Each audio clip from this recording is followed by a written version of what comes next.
مولاي صل وسلم دائما أبدا على حبيبك خير الخلق كلهم. غالباً مولا علی شیر خدا ہی ہیں. آپ فرماتے ہیں کہ کاش ابو بکر اپنی میری پوری نیکیاں لے لو، مجھے وہ اپنی ایک نیکی دے دو. کون سی؟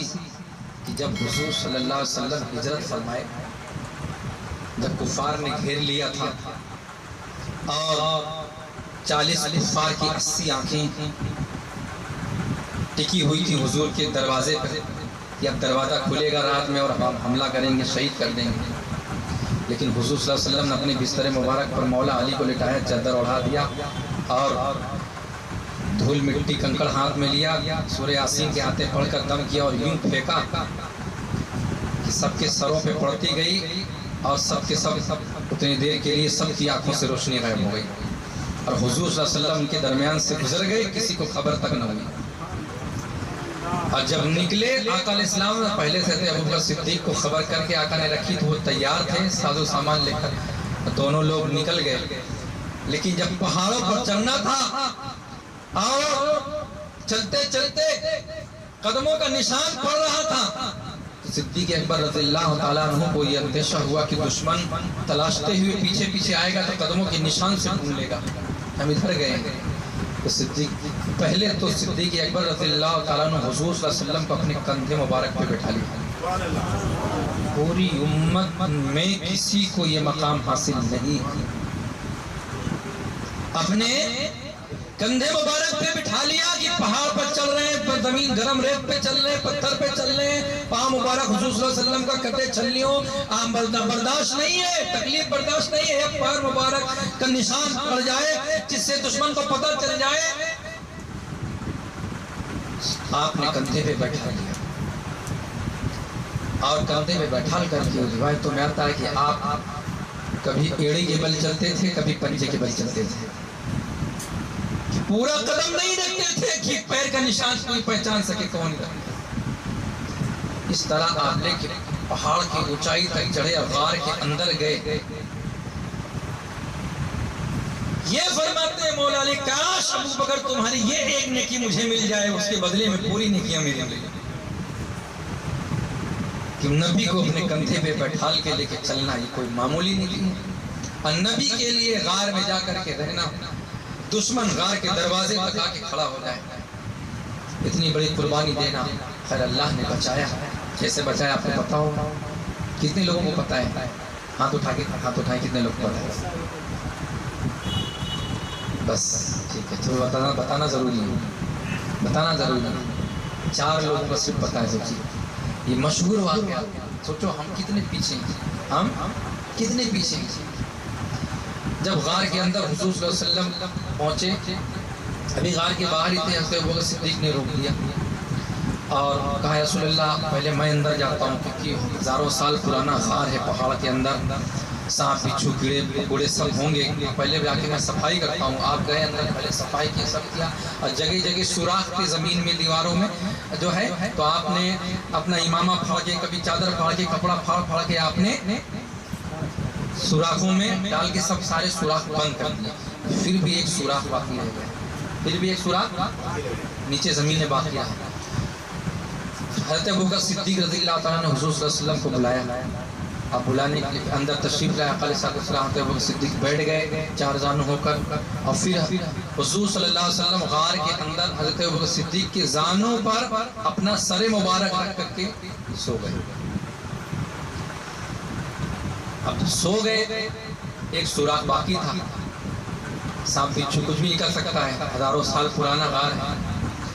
تو حضرت ابوبکر صدیق نے اپنے پیر کا انگوٹھا اس میں ڈال دیا.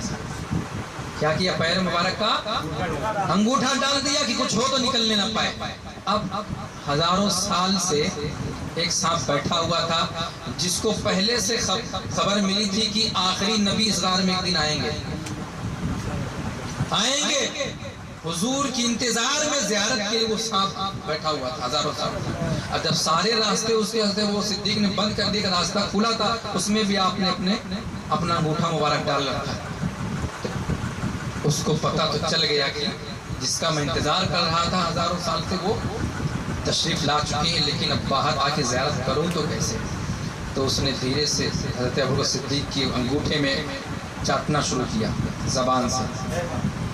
آپ کو محسوس ہوا کہ کوئی چیز ہے اندر، لیکن جب نبی کو خطرے سے بچانے کے لیے انگوٹھا ڈالا ہے تو اب نکالنے کے بجائے وہ اور پکڑ لگا کے نکلنے نہیں دوں گا تجھے، تمہیں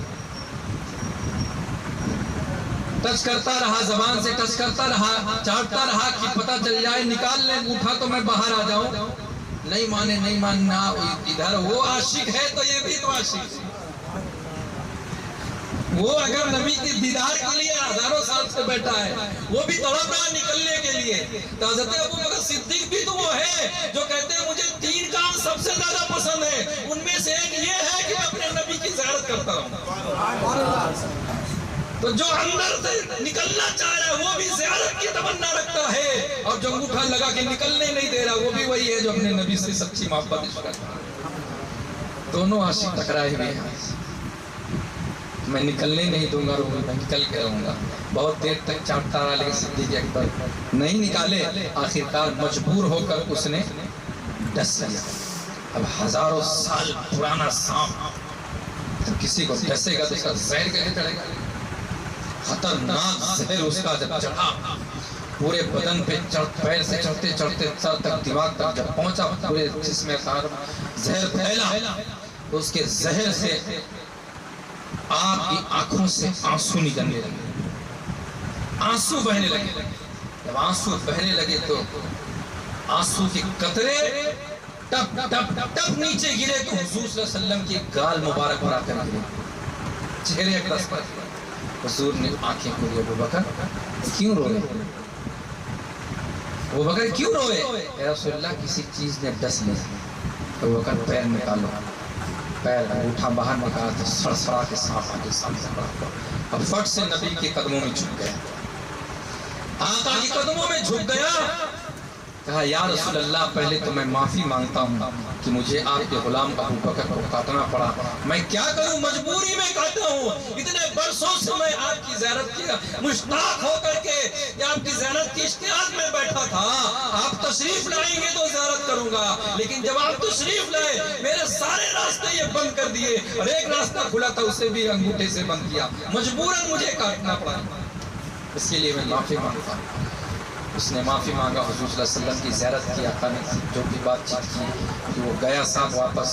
حضور صلی اللہ علیہ وسلم نے اپنے لعاب دہن نکالا، اپنا لعاب دہن خوب مبارک کو کہتے ہیں، نکال کر کے حضرت ابوبکر صدیق کے انگوٹھے میں جہاں سانپ نے کاٹا تھا وہاں لگا دیا۔ سبحان اللہ، آپ نے لگایا، پورا زہر ٹھنڈا ہو گیا، اتر گیا، پورا بدن ٹھنڈا، زہر کا اثر اتر گیا۔ لیکن چونکہ اللہ رب العزت کو حضرت ابوبکر صدیق کو بھی شہادت کا مقام دینا تھا، اس لیے جب موت کا وقت قریب آیا تو اللہ تعالیٰ نے پھر اس زہر کو واپس اثر انداز کیا، زہر پھر سے ابھرا، اور اس برسوں بعد یعنی پھر سے زہر ابھرا، اور اسی زہر کے اثر سے پھر آپ کا انتقال ہوا۔ اس طریقے سے آپ کو حضور کے لعاب دہن کے صدقے میں زہر سے شفا بھی ملی، اور پھر اسی زہر کے ذریعے سے شہادت کا مقام بھی ملا۔ شہادت کا، کیونکہ زہر سے کسی کا انتقال، وہ بھی شہید ہے، وہ بھی شہادت کا مقام ملا۔ اب اس کا مطلب یہ نہیں کہ جا کے کوئی زہر پی لے، مر بھی جاؤ، چھٹی بھی مل جائے، شہید بھی ہو جائے گا، ایسا نہیں ہے۔ وہ اللہ رسول کے لیے جان دینے والوں کا شہادت کا مقام ملتا ہے۔ یا کسی نے آپ کو دھوکے سے معاذ اللہ زہر پلا کے مار دیا تو بات الگ ہے، آپ خود زہر پی کر کے مرو گے تو یہ تو خودکشی ہے، حرام ہے، بڑے اس کے عذاب اور بڑے اس کی جو ہے عتاب اور بڑی سزائیں بتائی گئی ہیں اس کی، اسلام میں سراسر حرام ہے۔